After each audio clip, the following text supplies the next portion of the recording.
ఇప్పుడు తీసుకుంటే 10,000 వస్తుంది రైతు బంధు.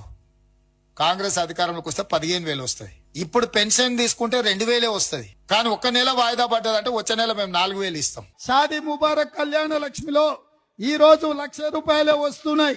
వచ్చే నెల మీరు తీసుకుంటే 1,00,000తో పాటు తులం బంగారం ఆడబిడ్డలకే ఇచ్చే తెలంగాణలో ఉండే పెళ్ళయ్య ప్రతి ఆడబిడ్డకు తులం బంగారం ఇవ్వడం ద్వారా ఈ తెలంగాణను బంగారు తెలంగాణ చేసే బాధ్యత కాంగ్రెస్ పార్టీ తీసుకుంటుంది. ప్రతి నెల 1వ తారీఖు నాడు ప్రభుత్వ ఉద్యోగికి జీతం వచ్చినట్టుగా ప్రతి నెల 1వ తారీఖు నాడు ఆడబిడ్డల ఖాతాలో 2,500 రూపాయలు ప్రతి నెల ఆడబిడ్డల ఖాతాలో వేయాలని కాంగ్రెస్ పార్టీ నిర్ణయం తీసుకున్నది.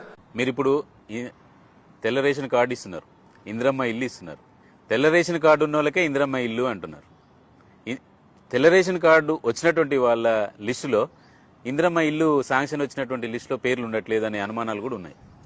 మీకు ఏ అనుమానాలు అవసరం లేదు. ఇంతవరకు అసలు లిస్ట్ శాంక్షన్ క్లియర్ చేసి శాంక్షన్ చేస్తే కదా ఇళ్ళకు సంబంధించి హౌసింగ్ మంత్రి గారు కానీ లేకపోతే రేషన్ కార్డులకు సంబంధించి సివిల్ సప్లైస్ మంత్రి గారు కానీ ఇంతవరకు ఒక ఇల్లు కూడా ఒక రేషన్ కార్డు కూడా ఇంకా శాంక్షన్ చేయలేదు. ఇవన్నీ అప్లికెంట్స్ పేర్లే అనౌన్స్ చేస్తున్నారు.